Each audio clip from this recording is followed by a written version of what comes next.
Isaiah was worshiping God in the temple when he had a vision. Isaiah saw God sitting on a throne. God's robe filled the temple. Seraphim, heavenly beings, stood above him.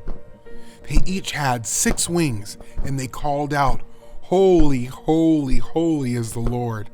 His glory fills the whole earth." Isaiah was in the presence of God.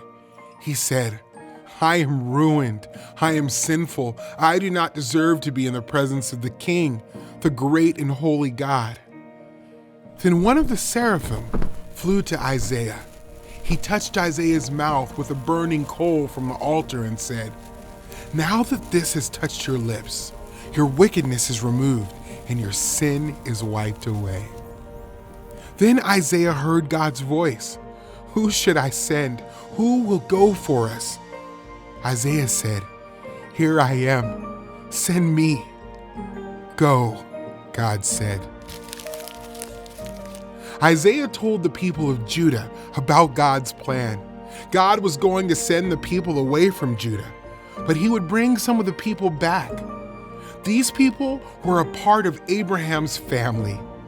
God was going to keep his promise to Abraham through them. Isaiah explained that a Messiah was coming, someone who would be Israel's savior. The Messiah would be a servant who would suffer and be a sacrifice to rescue people from sin. Isaiah said there would be nothing special about God's servant. No one will notice him. People won't even like him, Isaiah said. We will see him and turn away. We will look down on him and won't care about him. But nothing would stop the servant from doing God's plan. He will carry our sickness and pains. We have disobeyed God and wandered away like lost sheep. But instead of punishing us, God will punish him. This was all God's plan all along. The suffering servant would give up his life as an offering for sin and give life to many, many people. He would take away their guilt, and they would be righteous by his righteousness. And this is how God would prove that what the Messiah does has worked. He wouldn't stay dead. God would bring him back to life.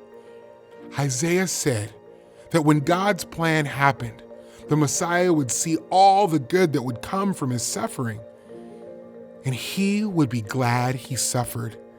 Then God would reward him with great honor. God planned all along that Jesus would die on the cross for our sin.